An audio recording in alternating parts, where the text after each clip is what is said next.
Hello everyone, welcome to Anant Current Affairs and this channel is dedicated to all UPSC special means to say UPSC students and all competitive exam students क्योंकि पहले जो हम videos बनाते थे उसमें हम specifically IAS और PSC के बच्चों को टारगेट करते थे बट अब से एक न्यू पैटर्न के साथ आप सभी कॉम्पिटिटिव एग्जाम्स की तैयारी के लिए इस चैनल को रेफर कर सकते हैं और यूपीएससी के बच्चों के लिए तो ये है ही।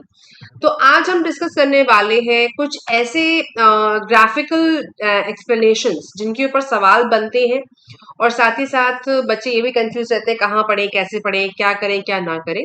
तो आज हम एक छोटा सा डिस्कशन करेंगे, न्यूज़ भी पढ़ेंगे और साथ ही साथ ये भी देखेंगे कि एक्चुअली इन सब पिक्टोरल प्रेजेंटेशंस का हम अपनी तैयारी पे में कैसे यूज कर सकते हैं, चाहे वो आईएएस हो, चाहे वो पीएससी हो, चाहे वो एसएससी हो, चाहे वो बैंक हो, चाहे वो आपका आरबीआई हो या फिर रेलवे हो या फिर कोई भी एग्जामिनेशन हो सकते हैं।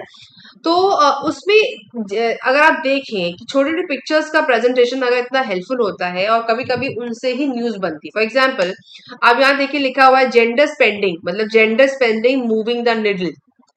India's women specific spending has remained stagnant at around 5% of GDP। मतलब महिलाएं अपनी आमदनी का या जितना भी पैसा इनकम है उसका 5% ऑफ जीडीपी का ही सिर्फ लास्ट 10 सालों में खर्च कर पाई है या खर्च करती है, डेटा कहता है। और ये स्टेगनेंट है, डेटा रुका हुआ है, ना बढ़ रहा है ना घट रहा है। But there has been more focus in recent years with the centre spending more than the budgeted amount. Moreover the share of scheme with 100% allocation for women has increased. अब समझने वाली बात यहाँ पे ये है कि आईएएस के लेवल पे सवाल बन सकता है कि भैया ऐसा क्यों है कि सिर्फ महिलाएं जो है 5% जीडीपी का ही क्यों खर्च कर पाती हैं, क्या कारण है। तो ये एक डिटेल सवाल बन सकता है आईएएस में जीएस3 के लिए, सीधे सवाल बन सकता है, डेटा यहाँ से उठा सकते हैं, आप उसको समझ सकते हैं और समझ के फिर सवाल का आंसर लिख सकते हैं। लेकिन अगर हम और एग्जाम्स की बात करें तो वहां सवाल बन सकता है व्हाट इज जीडीपी, जीडीपी क्या है, जीडीपी का फुल फॉर्म क्या है, फॉर्मूला क्या है, कैसे इसको कैलकुलेट करते हैं। ठीक है, अब आते हैं कि ये क्या कहा जा रहा है इस डेटा के साथ। ये ईटी का by the way economic times का टोटल प्रेजेंटेशन है। तो यहाँ पे कह रहे हैं कि लेकिन सरकार जो है वो अपना खर्चा बढ़ा रही है और स्कीम्स पे अपना 100% एलोकेशन सरकार ने किया है और वो बढ़ा है, समय के साथ बढ़ा है। ठीक है, लेकिन महिलाएं कम खर्च कर रही हैं, ऐसा क्यों है, क्या दिक्कत है। जेंडर बस्टिंग की अगर बात करें तो फाइनेंशियल ईयर 15 से लेकर के 23 तक अगर आप देखें तो 5.4, 4, 8, 4, 5, 4, देन 4, देन 5, देन 5.2। तो 5 और 5.2 के ही घेराव में आकर हम रहते हैं। अगर आप देखें 5 और 5.5 5.2 का ही परसेंटेज है। Now on women centred schemes पे सरकार ने ज्यादा खर्चा किया है और स्पेसिफिक स्कीम्स का भी यहाँ पे नंबर दिया हुआ है। तो जो और एग्जाम्स के लिए इंपॉर्टेंट है कि जीडीपी क्या है, जेंडर इक्वालिटी क्या है, जेंडर इक्वालिटी क्या चीज है। साथ ही साथ आपका क्वेश्चन बन सकता है एफ वाई, फाइनेंशियल ईयर किसे कहते हैं, प्रीवियस ईयर किसे कहते हैं, ये आपका एक फाइनेंस सवाल हो सकता है। और बजट एक शब्द यूज हुआ है, बजटिंग, राइट।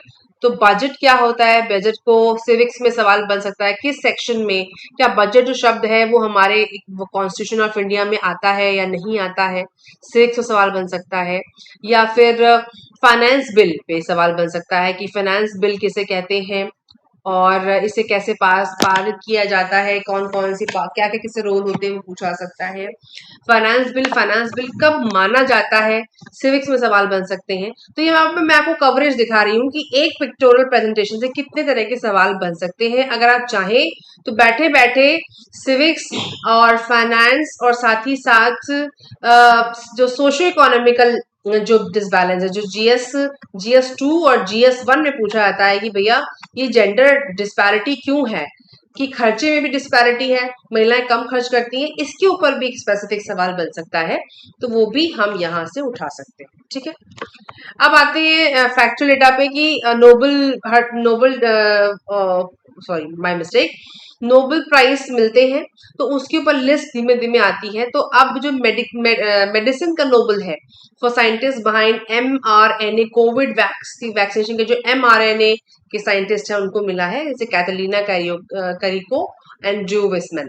तो नाम और कौन से देश से है ये, इन्होंने क्या रिसर्च किया, किस पे मिला, क्या है, वो आपको पढ़ना जरूरी है। फैक्ट है, सभी तरह के एग्जाम्स के लिए इंपॉर्टेंट है, चाहे आईएएस हो चाहे एसएससी हो, कुछ भी।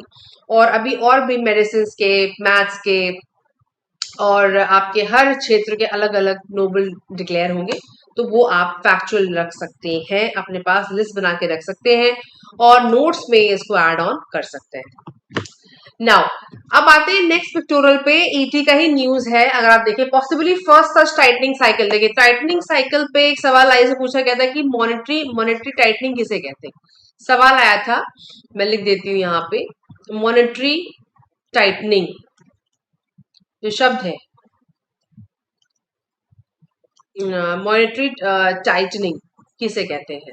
और यहाँ पे शब्द देखिए आया भी है, टाइटनिंग साइकिल। टाइटनिंग का साइकिल का मतलब जब आपने जो पैसा है उसको रोक रखा है, टाइट कर रखा है, काफी बड़ा नियंत्रण लगा रखा है, उसे कहते हैं टाइटनिंग साइकिल। और जब आपने छोड़ रखा है उसे कहते हैं लूजनिंग साइकिल, लूज कर दिया। तो इस पूरे ही क्वेश्चन में जो मेन चीज समझाई गई, इस पूरे ही आर्टिकल में क्या समझाया गया है कि डिपॉजिट रेट्स, जो डिपॉजिट आ रहा है बैंक्स के पास, रेट्स राइज फास्टर, वो तेजी से बढ़ रहा है। साथ ही साथ then those for lending since May 22 repo rate, repo high. तो रेपो और देखिए रिवर्स रेपो रेट तो पूछा नहीं जाता, रेपो पूछा जाता है, रेपो पूछा गया। साथ ही साथ आरबीआई जो जो डिपॉजिट रेट्स की घोषणा करती है हर साल, उसको पढ़ना जरूरी है, डिपॉजिट रेट्स को पढ़ना जरूरी है फाइनेंशियल लेवल से। और मॉनेटरी टाइटनिंग और मॉनेटरी लूजनिंग एक एक कॉन्सेप्ट है फाइनेंस में, वो हर प्रकार के एग्जाम्स के लिए इंपॉर्टेंट है, उसको पढ़ना भी जरूरी है। तो मॉनेटरी टाइटनिंग एक सवाल है जो मेंस आईएएस और आईएएस के साथ ही साथ प्री में इंपॉर्टेंट है। और रेपो रेट और डिपॉजिट रेट जो फैक्चुअल डेटा है, ये और एग्जाम्स के लिए इंपॉर्टेंट है। साथ ही साथ यहाँ पे एक एब्रिविएशन यूज हुआ ईबीएलआर, इसे कहते हैं external benchmark based lending rate, और एमसीएलआर को कहते हैं that is a full short form of lending rates. और इसको ये बाद में अभी 4-5 साल का बदलाव है, पहले इसको रेपो और रिवर्स रेपो रेट से मेजर किया जाता था, लेकिन आरबीआई ने एमसीएलआर को टारगेट अब ले आई है पिक्चर पे, जिसे हम लोग कहते हैं marginal cost of fund based lending rates. Marginal cost को कंसिडर किया जाता है। ये कोर फाइनेंस के क्वेश्चंस हैं, इनको भी आप रिवाइज करते चले। इस आर्टिकल के हिसाब से इंपॉर्टेंट बनता है रेपो रेट्स, डिपॉजिट रेट्स क्या होते हैं, और मॉनेटरी टाइटनिंग साइकिल क्या होती है, और लूजिंग साइकिल क्या होती है। ये आपको अपने पुराने साल के क्वेश्चन पेपर्स उठा कर देखिए मिल जाएगा, आईएएस वाले भी और बाकी सारे, ये पूछा गया सवाल है। तो आप आर्टिकल को जब पढ़ते हैं तो देखिए आपके पिछले साल के क्वेश्चन भी रिवाइज होते चलते हैं। नेक्स्ट है आपका आर्टिकल कहता है OBCs and EBCs are 63% of Bihar population. ये फ्रंट पेज की न्यूज है कल की। And socio economic caste survey. अब देखिए ये न्यूज बिहार की है, अगर बिहार दिल्ली का बच्चा बिहार की न्यूज क्यों पढ़े, नहीं, किसी स्पेसिफिक स्टेट की न्यूज नहीं पढ़नी है, पर न्यूज में क्या छुपा है उसको निकालना है। तो यहाँ पे शब्द यूज हुआ कास्ट सर्वे, कास्ट को डाले सिर्फ सर्वे को लेते हैं। अभी तक हम जानते हैं कि सेंसस होती है, अब यहाँ वर्ड यूज हुआ है सर्वे, तो मतलब दो अलग अलग चीजें हैं। उसका यहाँ पे देखिए मैंने डिफरेंशिएशन आपको बताया कि सेंसस क्या है और सैंपल सर्वे, सर्वे या सैंपल सर्वे क्या है। सेंसस क्या है, डेटा कलेक्शन अबाउट एवरीवन और एवरीथिंग इन अ ग्रुप और पॉपुलेशन। और for example the ages of all students in the class, और हमारे जो 10 साल में सेंसस होती है, जिस बार नहीं हो पाए एक्सटेंड हो गई है, उसको सेंसस कहते हैं, लंबा प्रोसेस है। और सैंपल क्या है, sample survey only a part of total population, एक छोटा भाग होता है इस approach for the data. Data इसमें भी लेते हैं, इसमें भी लेते हैं, लेकिन ये थोड़ा बड़ा हिसाब किताब है, छोटा हिसाब किताब है और छोटे डेटा पर होता है। इसकी एक्यूरेसी बहुत ज्यादा होती है और सर्वे की कॉस्ट कम होता है, लेकिन जो जो डेटा कलेक्शन है वो जल्दी हो जाता है। ये इसका डिग्री ऑफ एक्यूरेसी होती है, लेकिन इसमें टाइम बहुत लगता है, सेंसस में इसमें टाइम कम लगता है और एक्यूरेसी उतनी बढ़िया नहीं होती, लेकिन हाँ ठीक है, डेटा कलेक्शन होता है ना। कॉस्टली एंड टाइम कंज्यूमिंग, और there may be inaccuracies depending on the sample size. ठीक है, तो सैंपल सर्वे और सेंसस दो अलग अलग चीजें हैं। आर्टिकल कहता है कि भैया बिहार में जो सर्वे हुआ उसके हिसाब से वहां का ओबीसी इतना, ईबीसी ये आपको नहीं याद करना है। इवन अगर आप बिहार में भी पेपर देते हैं तो ये परसेंटेज कोई आपसे नहीं पूछेगा, लेकिन ये पूछा जा सकता है कि सर्वे किसे कहते हैं, वहां पे सेंसस क्यों नहीं हुआ। तो अगर आपने पढ़ा हुआ होगा तो आपको समझ में आएगा कि सेंसस पूरे देश के लेवल पे क्रिएट किए पे बनाया जाता है, और जो सर्वे है वो एक स्पेसिफिक एरिया के लिए होता है, जिसमें ये हो सकता है किसी स्टेट में हो, इसलिए बिहार में कराया गया। इसके ऊपर काफी ऑपोजिशन भी हुआ था और काफी और स्टेट्स पीछे पड़ गए कि नहीं हम भी करवाएंगे, लेकिन फाइनली अब जो ये आउटपुट आया है, लेट्स सी कि उसको वहां के चुनाव में कैसे यूज किया जाएगा, वो अलग कहानी है। लेकिन आपको पता होना चाहिए कि सेंसस क्या है और सैंपल सर्वे क्या है, और यहाँ पे उसको क्यों यूज किया गया। यहाँ पे तो उसका एक पॉलिटिकल इफेक्ट है, लेकिन बीइंग अ प्रिपरेटर, अगर आप मतलब एग्जामिनेशन प्रिपरेशन के हिसाब से मैं बात कर रही हूँ, आपको पता होना चाहिए सर्वे क्या है, सेंसस क्या है।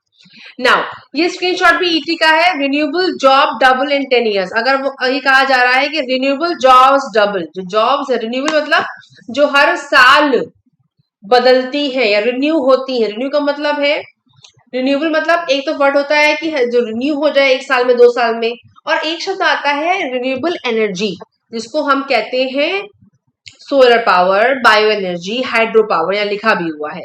तो ये कहा जो डेटा क्लेम करता है, डेटा कहाँ से आया है, रिन्यूएबल एनर्जी एंड जॉब्स, यहाँ से आया डेटा। और ये कहते हैं कि रिन्यूएबल जॉब्स हैं वो डबल हुई हैं 10 सालों में। मतलब globally the renewable energy sector employment reach 13.7 million people in 2022 an increase of 1 million since 21 and up from total. मतलब कि ये आईएलओ और रिपोर्ट किसे छापी, आईएलओ और आयरेना ने रिपोर्ट छापी है। अब आपको ये पता होना चाहिए कि आईएलओ क्या है और आयरेना क्या है। ये शॉर्ट, ये एब्रीविएशन है, लेकिन आपको पता होना चाहिए। China, Brazil, EU, India and US accounted for most of the new employment, 1/3 of the jobs came up in the last in the solar PV segment. So जो सोलर पीवी होता है, फोटोवोल्टेइक फ्लैट्स, जो rod plates लगाई जाती हैं, उसकी sector में इन देशों ने, China, Brazil, Europe, EU, India और यूएस ने काफी तरक्की की है, डेटा कहता है।